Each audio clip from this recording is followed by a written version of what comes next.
some of the bands in England seem to be talking about America, like, America's not worth it, it's not happening, England's where it should be going on. What do you think about America? I don't think it is. I'm not being, you know what I mean? I'm not being arrogant or anything. I think the music that comes out of this place in America is dreadful. Dreadful. It's like but that's just the way it is, and I'm not being like, hoorah, dear old Blighty, you know what I mean, or anything like that.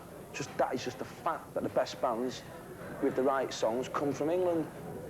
Right. And that is it. And I'd like it for other bands to come from America and all that, Japan and all that place, with a good song, because that'd change the whole thing of music. Right. You know what I mean? But they don't, they just come out with grunge noise, and that's it. When you wrote songs about being a rock and roll star, is it like you imagined? Like you thought it might be? No. Somehow that's not a surprise. No. I suppose it is. I don't know. I don't really think about it that much. I don't think... I don't still think I'm famous, you know what I mean? No, I don't. I think people like... I think people like you are famous, I mean, obviously, you know, because like being a worldwide... being a worldwide TV presenter and that, you know. But I mean, obviously we are sort of famous, but you don't feel any different. You still get cold, and you still have to go to the toilet and all that.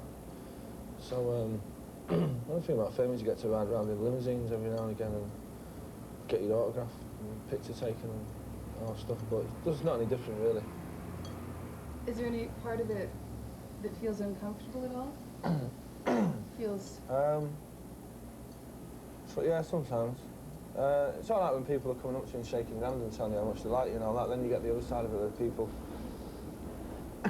who don't like you will recognise you in the street, especially in England, and they'll have a go at you, whatever, and start slagging you off. But the price of fame, I suppose, you know. I was talking to Pulp a couple of weeks ago. Oh, God, Jarvis. Jarmo. Yeah. So I like Jarvis.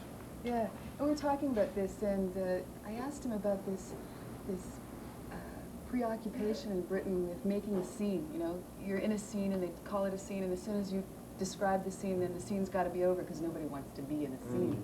And I asked him why that happens so much in Britain, and he said it was just because the British press are weeklies and they have to think of something to write about. That's right. Yeah. I've had to fill. There's 2 weeklies, The Enemy and The Melody Maker, and they've got to think.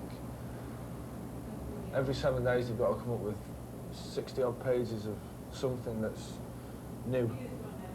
So they either end up putting the same bands on the cover, or they have to invent these little things like new wave and shoegazing and baggy and all that.